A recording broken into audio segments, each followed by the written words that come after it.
All right, we're back. Not quite a victory Monday, but coming off the bye, episode 18. Jets are still victorious coming out of that Buffalo game. And man, it's felt like a victory 2 weeks for Jets Nation, man. I still haven't come down from the high of beating Buffalo. Biggest win for this franchise probably in the last, I don't know, 5, 6, 7 years at least. But how are you guys feeling, boys? Bye week, was it tough having no game on Sunday? After such an emotional win to not have a game that last Sunday? It usually isn't, but it was a little bit this time. Because it's usually like, all right, the Jets ain't gonna lose today. Like I get to just watch.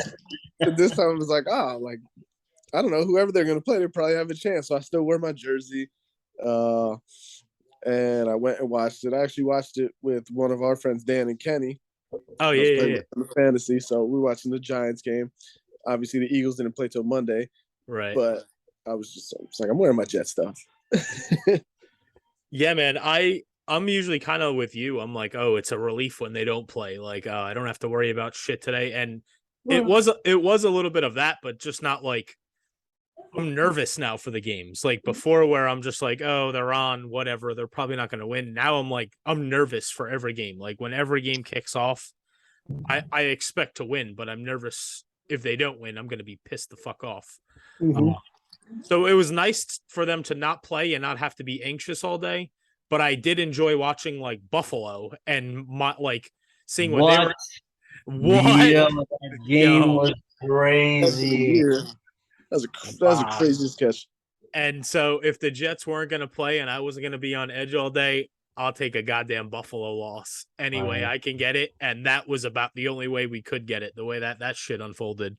How does it work for you now, PJ, being out in Cali? Like when the Jets play, can you watch them or do you have to like go out to a bar to watch it? Like, do you have a ticket? So like I stream everything. So okay. I could stream Red Zone. I could stream all the games. Okay. Yeah, I got a website for that. I could send it to you if you need that. Yeah, for sure. It works really fine. It works really good.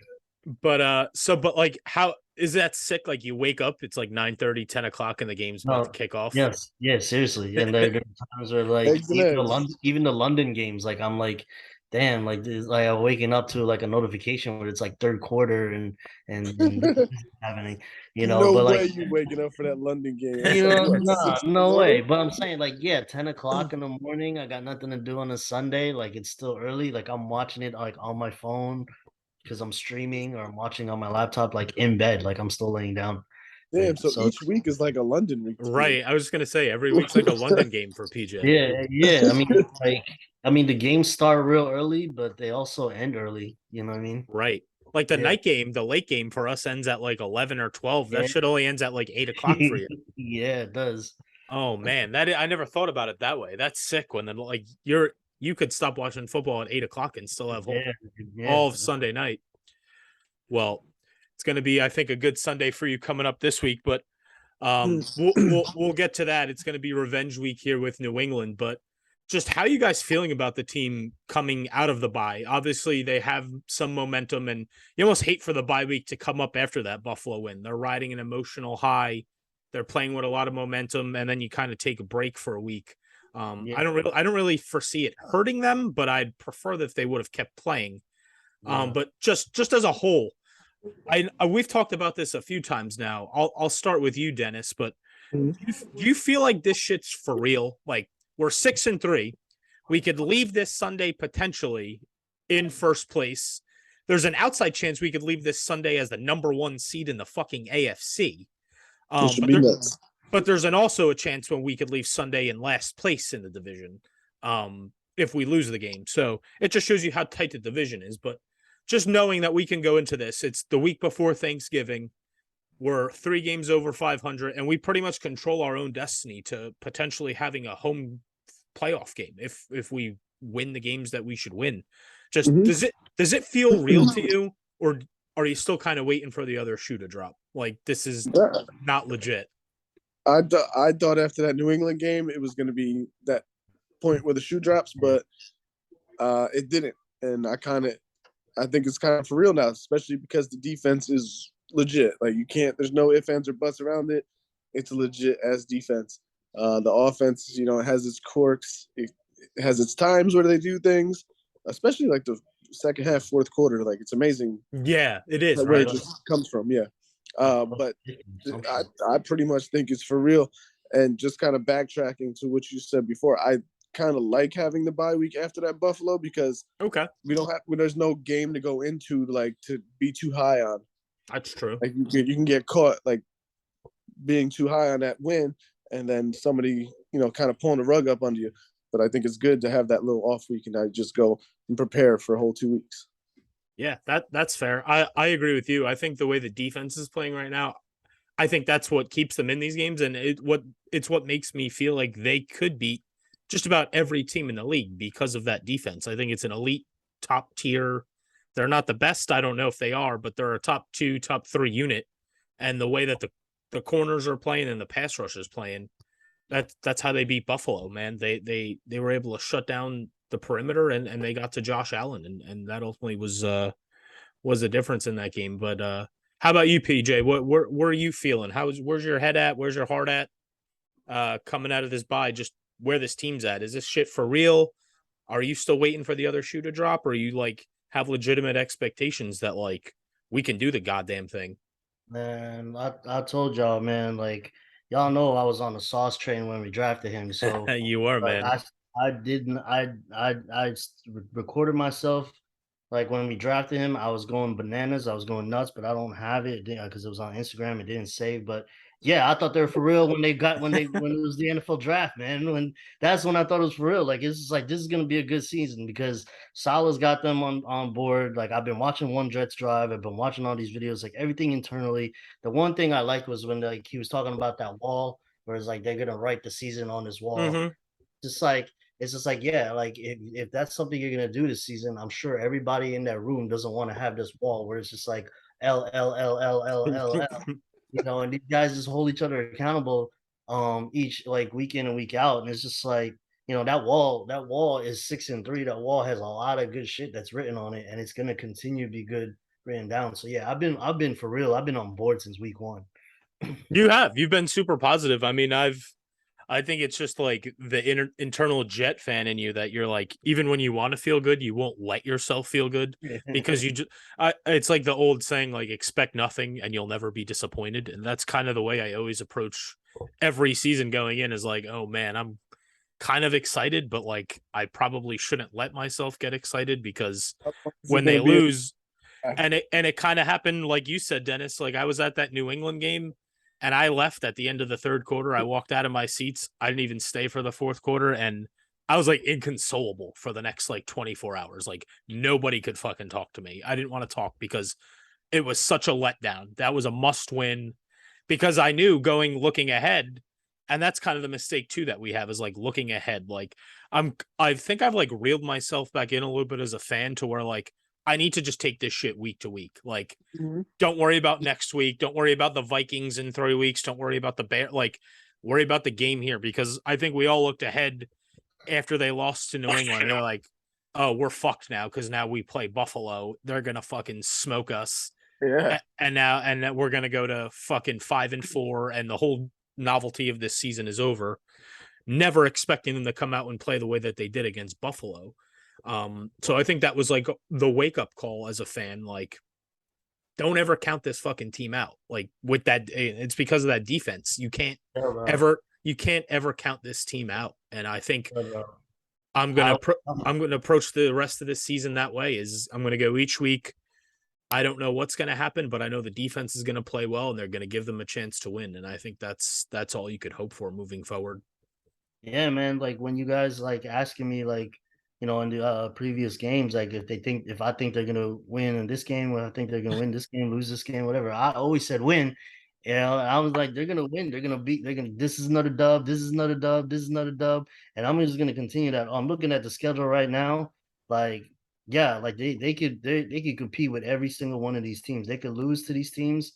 Because every team that can have a bad week, everybody could beat anybody at any given Sunday, but they could very much win all these games, and they've never Sure. been position. So I'm taking dubs all across. Like each week, I'm taking them to win. Well, so then can we take what he just said right there for the last like 40 seconds and put like motivational music behind it? Yeah, I could do that. I'm gonna stop following Gary V and just follow fucking PJ. Take a receipt. Yeah, I agree. I've kind of reeled myself in, like I said, and it's just a week to week thing. But I think they're going to be competitive, and they should be in a position to win every game moving forward. Are they going to win all of them? I don't know. Probably not, but they have a chance to do that, and that's all we can ask for.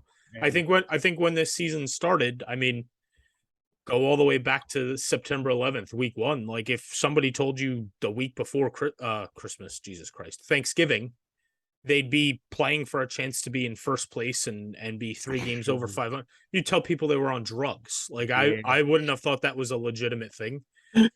and here we are coming off we're Buffalo's in 3rd in the division. Like it's insane. And it's a special season. Josh Allen, I think he wants to have surgery. Right? Did I read that right? Oh, I don't know. I didn't see that. It could be though. I don't know. Shit, I would want surgery too if I threw 10 picks in the last 3 games. Yeah, he's turned the ball over quite a bit these last couple games, and it's definitely hurt them. Like it's partly why they've lost the last 2 games is because of his. I couldn't believe he threw that pick. When he was just running people over in overtime, I'm like, this shit's over.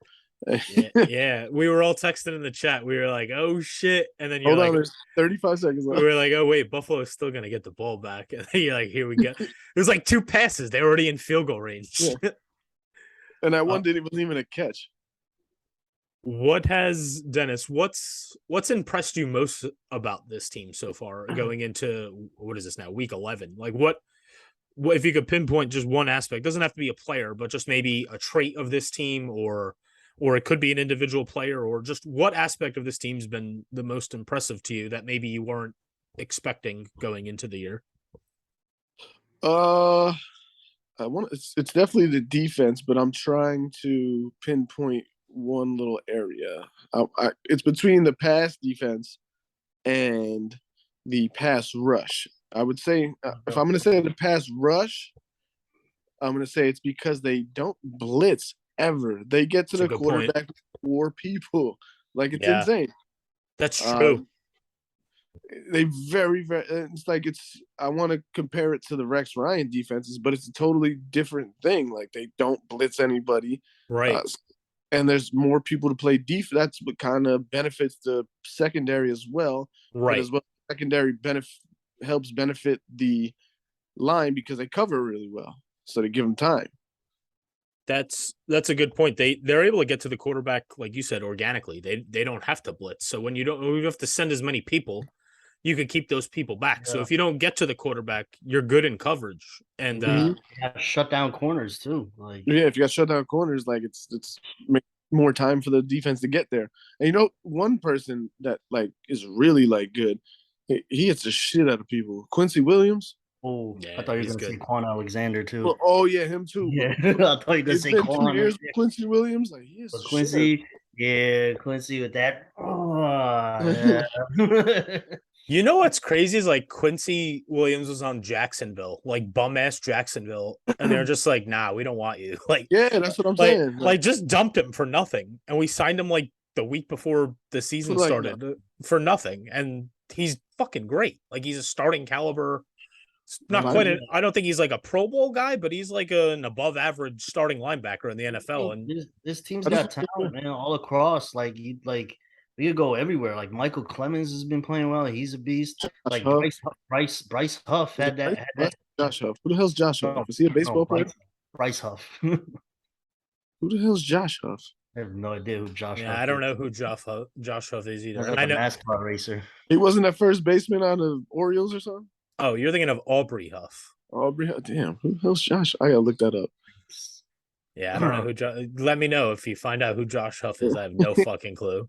Yeah, but I agree. I think for me the most surprising thing is, and I don't even know if it should be a surprise, but just, and you kind of alluded it to, both of you guys, but just the depth that this team has. Like when somebody goes down, that they've been able to slot guys in and they play at an above average or they don't really have a drop off from like the guy that's gone out. Like Brees Hall goes down. Obviously, Michael Carter is not at that level, but like Michael Carter's been balling since Brees Hall went down, and you don't really.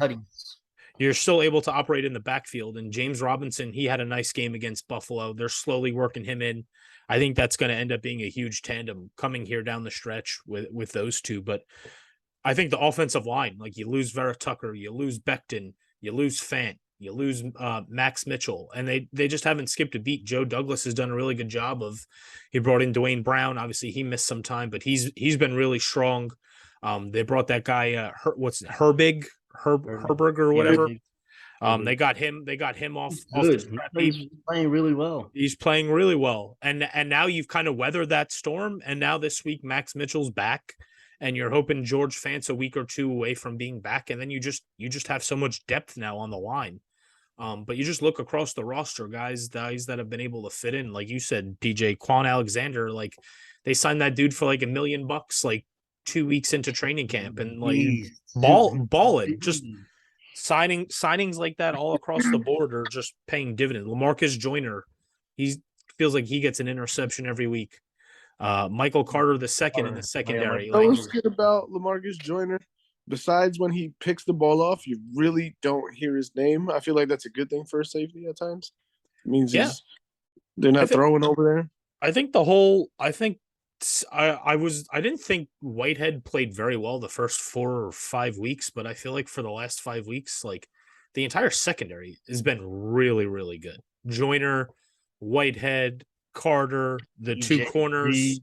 DJ, and what else can we say about DJ Reed, man? Like, I don't know what you got to do to earn it, but if anybody's earned it, like that dude's team captain for me. Like that dude needs a C on his jersey. Like, him and Sauce should be in the Pro Bowl this year. Yeah, they're locked down next level good. Like best corners the Jets have had since Revis and Cromartie, and obviously it's early in Sauce's career, but like that dude's a dog. Like, and I don't know if we knew. Like, I don't think I thought we were gonna find that out so soon. Like I did. Yeah, you did. I'll give you your props, brother. I'll give you your props, man. You've been on the Sauce train when I'm like, oh, Thibodeau and all those motherfuckers. Like you wanted Sauce at 4 the entire time, and I was with it for a little bit, and then I kind of got off it. But when they went with it, I was down with it. But you never got off. You were always on that train. I wanted Thibodeau at 4. Okay. Who did you want? I don't remember. I think I wanted Sauce. You wanted Sauce? I mean, I was cool with it. I didn't have a problem with it, but I just didn't see, because you always heard about the solid defense. Oh, you don't need corners to be successful. You just have to get to the quarterback, and the corners are pretty irrelevant. And now the corners are the reason they're winning pretty much. Is if you don't have Reed and Sauce out there, I don't know how effective this defense is in the grand scheme of things. I'd lose every game after that, probably. Yeah, and then CJ Mosley's had a great year. He's not great in coverage, but that dude is put some hits. He's been a hit stick all year. I think he's close to 100 tackles already. If he's not even there, I think he was at 80 something a week or two ago. He's having a baller year too. So just everybody on that defense is balling out. But I just, the surprise to me is how when guys have gone down and gotten hurt, they've been able to slot guys in, and they haven't really skipped a beat, and they've continued to win. Where in years past, if you're telling me that the Jets lost their 3 or 4 of their starting linemen, their number 1 receiver, their number 2 receiver was going to demand a trade and miss a bunch of games, their starting running back was going to miss a bunch of games, like miss all that fucking shit, and you're still 6-3 playing for first place, like that's adversity, man. Like we talked about that shit, like, and you talked about it, PJ, like that's the culture, that's the coaching, like that's the room being together, like next man up, like we're not going to get down, like they believe in each other, and you feel that, like when you watch it, you feel like they have each other's backs, and I think that's been a really nice change, because we kind of are used to like those Adam Gase, Todd Bowles, like disengaged teams that just like were there for themselves, making money. Check out Todd Bowles in Tampa. Yeah, that's No, that's what I'm saying. Like, like before that, they were losing bad, but they're on a 2-win week streak. But I was like, wait, I don't know. Is this Bruce Arians not being there? Like, it could be that. yeah. Who's team MVP for you so far, PJ? I don't know if I even have to ask you the question, but Sports! yeah, I had a feeling that was going to be your answer. What about for Man, you, Dennis? it's just crazy. Like they usually don't have like it all starts with Robert Saleh. Honestly, like if Joe Douglas didn't sign him, then they wouldn't have like half of these players. Like Lakin Tomlinson wouldn't came by, Quan Alexander wouldn't come by. I don't think so. And it's just You're like they probably just right brought about that. they just brought in players that are like alphas. They brought in like leadership players. Like they usually don't have like leadership players. Like they have guys that are not scared to like voice their voice in the locker room and like in the Yeah. huddle.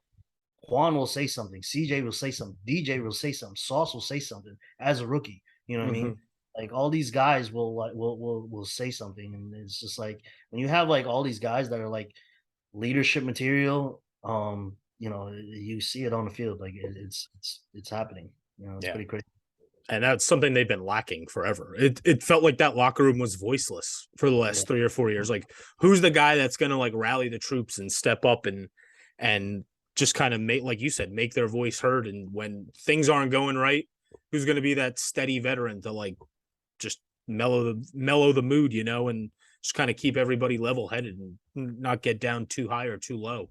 And so that's a great point, PJ. It's huge to have those veteran leadership voices, and a lot of those games. A lot of those players are not only veterans, but like those guys have won. Like they come from playoff wins and Super Bowl wins, and like Whitehead and Reed Yeah, and like Tomlin. Lakin. Yeah, Yeah. they've played in playoff games their entire career. They're battle tested, and so they know what it takes to get there, and they know what they need to do to get back to that. And so That's that's a good point.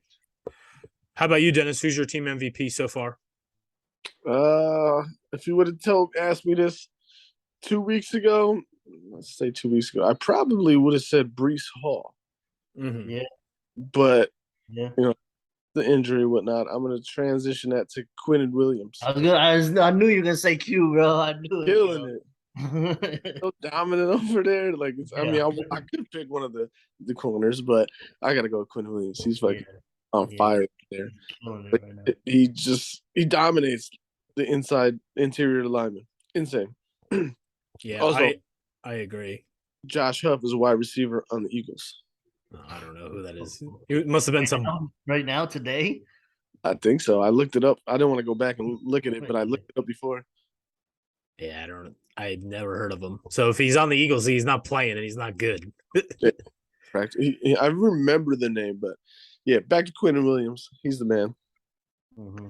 Yeah, I think I'd give the slight edge to Q for myself as well. Hard to not go with Sauce, but I mean, Q is just kind of like taking that next step that we've been waiting for, and he's having the most dominant defensive line year we've seen from a Jets pass rusher since John Abraham. I mean, the guy's unblockable. Literally, he's unblockable. He's having like, I don't want to like sound like a dick, but like he is legitimately having like an Aaron Donald type season. Like he's that tough to block. What is he? 22 years old? 20, Might be 24, maybe. Yeah, I think he's 23 or 24, probably. He was like a baby when he came in. Yeah, but he's due for a payday, and he's gonna fucking get it, boy. He's earned the money in his contract year, and the Jets have thrived off of that, and that's a big reason why they don't have to blitz, like you talked about. They don't have to blitz because nobody could block him on his own. He's commands a double team a lot of times, and he's still beating double teams on his own. I mean, I don't know where the defense is without him, despite having the corners there. If you don't get to the pass rush, you can only somebody's going to eventually get open if the quarterback's not under duress. And so not to take anything away from what Sauce and DJ Reed have done, because I think they're right there in terms of value to this team. But I think the edge for me would have to go to Quinnen Williams. But kind of like what you said, Dennis, I feel like it's changed for me a couple different times. Like I think in the first, I don't know, 6-7 weeks, for me, honestly, it's probably Vera Tucker. I don't know where they would have been without that dude. Like that dude was an animal at 3 different positions. Like moved to center when he had to, moved to guard, moved to tackle if he had to. Like dude could have done anything that he needed to. Like, yeah, we need a quarterback this week. Okay. Yeah, right. And then I think like it slowly kind of transitioned to being Brees Hall, like single-handedly carried the offense through that Green Bay game, that Denver game. They won those games mostly because of the production they got from Brees Hall. Just a shame that we're not going to get to see a full year of that, but yeah, it's got to be for me. It's got to be Q. But on the flip side, and I don't even know my answer to this question yet. I just know I had it pegged to ask you guys about it, and you could think about it for a second, but only because so many players have played well, and that's why the Jets are where they're at right now. But is there anybody that you've kind of been disappointed in the first half that you think needs to have? I mean, the obvious answer is Zach Wilson. And I mean, I think that answer. I think that's the obvious answer. But beyond Zach Wilson and him getting better in the second half, Dennis, is there anybody that you've kind of been down on that you think needs to have a big second half for the Jets to continue to ascend? Not really, but if I had to pick somebody besides the obvious Zach Wilson, it's probably the obvious Elijah Moore. Yeah. That's that that guy. It's hard to like choose because I can't choose a lineman. Like I have no idea if one of them is like underperforming at the moment. Right. I'm not going to say Garrett Wilson. He's a rookie. He's playing well though. Good, bro. He's dirty. I'm just rattling off names like Michael Carter. He's good. Yeah, I guess I shouldn't have said it like that. Like Garrett Wilson, good. He's as well rookie. Corey Davis has been in and out, but when he's there, he kind of produces when he needs to. No, the only two I could think of are Zach Wilson and Elijah Moore. Yeah, I think my answer, if we're not going Wilson, it's got to be Elijah Moore. I mean, the guy's too fucking talented. And I don't know how much of it's him and how much of it's just the scheme, but they need to figure it the fuck out. We've said this for like the last 4 weeks, and every week we're like, oh, figure it out. And they just don't. Like, they just don't target him. Yeah, they don't target him, and that's not his fault. Like, they don't target him. I want to say my dark horse is LaFleur. That's a good one. Hate his play. I hate it. I don't know. Like, Sometimes it's good. If you watch like the game, I guess it was the Bills where they had Elijah Moore just running this way and this way pre-snap, and then they had like using him as a decoy, and the play goes this way. So you just having him run around. Like, what is that? That's not getting him the ball. Right. And LaFleur keeps saying like we're trying to figure out ways to get him the ball. Like, why do you have to figure it out? Like, not that hard. Right. He got the ball like get somebody the ball times in the second half of the season last year. Like, what's different? It's not that hard. Tom Brady has been targeted more in the last week than Elijah Moore has in the last month. Like, all you do is call a play, call his number, and that's it. Yeah, I agree. And I think some of it early on was him not getting open either. Like, he just wasn't getting open on the outside a lot. And when he was, Zach just wasn't seeing him. But I think now, like, we need offense is going to have to step up. Like, defense is good. We know that. That's what's the lifeblood of this team has been the entire season. But you can't expect that every week. Like, eventually the defense might have a bad week. The defense might have a couple injuries that they're not going to be able to sustain or overcome. And the offense it's going to come to a time where they're going to have to step up and carry this team to a win. And for the most part, like you said, Dennis, they've been big in fourth quarters. Like, they've been bad for the first three, but when they need to come up big in a fourth quarter, they've, for the most part, rose to the occasion and done that and marched down the field and scored when they've had to. But it'd be nice to just see them have one game where, like, they click all game. Like, come down, first drive, go 80 yards, run 9 minutes off the clock, and you see, like, Zach Wilson connect with Moore for, like, I don't know, 15-yard cut across the middle. Anything, yeah. Any connection. Like, I would just like to see them be in sync the entire game, not just like, oh, go 3 and outs, get a field goal, fourth drive, then you get a pick, you get another. Like, I'm tired of like the 13-3, 10-7 at halftime. Like, it'd be nice to just go up like 17-0 at half or like 21-0 at half and just say, damn, like the offense has it today. And again, it comes down to Zach Wilson, man, because he's had guys open. He has. Yeah, I thought he was gonna take the leap this year, and he has not. But Yeah, season, so. I don't make excuses, but I just keep coming back to I wonder like how much of him getting no reps like in the preseason and coming back week 4 and going right into it like set him back because you like those first 3 or 4 weeks like that's almost like a preseason period for the guy. Not to say that's an excuse because he's been terrible, but it just sucks that like he had to get hurt in training camp because I'd feel like I'd know if he was it or not by now if he had started the season.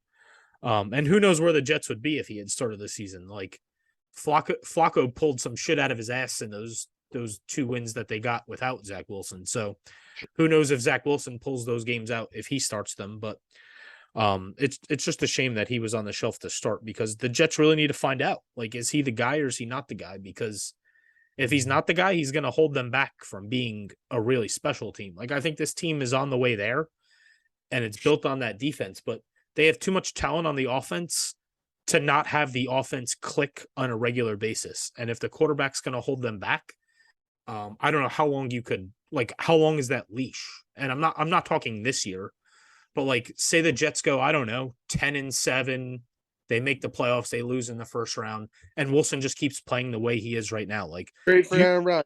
Like, do you go into next year feeling really good about Zach Wilson? Like, I don't know if I do. I don't think I do. But do you pull the plug on year 3?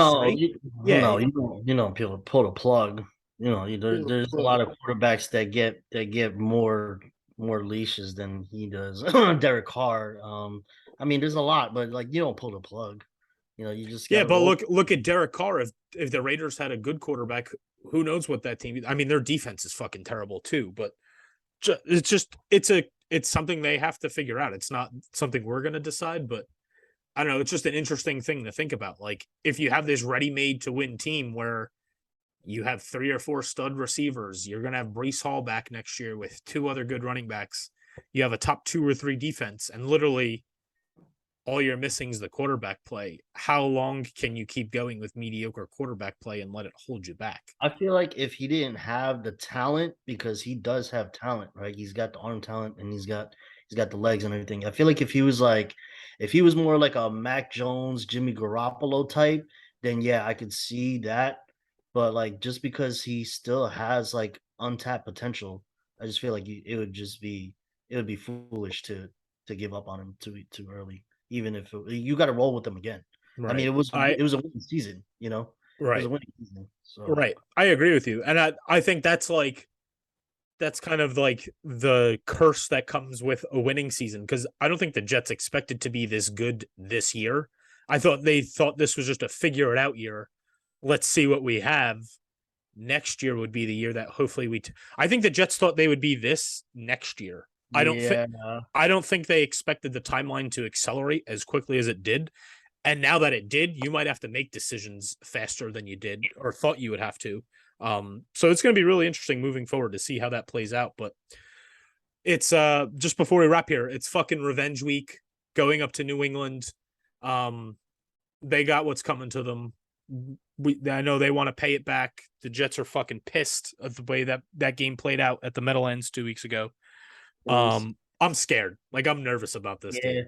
Yeah. I'm really scared of this game. Like, I don't think New England's good. I said that the last time we recorded. I think New England's dog shit. I think they have no talent. I have no idea how they have fucking 5 wins. I have no idea how they beat the shit out of us. Bill Belichick, man. Yeah, I guess. It's frustrating to know that you're more talented than this team and you just like you can't get the monkey off there. The Jets haven't won a regular season game in New England since Brett Favre in 2008. They need to go up there and take the monkey off their back. They won that playoff game in 2010 with Sanchez, but that was a playoff game. But they haven't won a regular season game in New England since 2008 with Brett Favre. So it's been 14 years since they've won a regular season game there.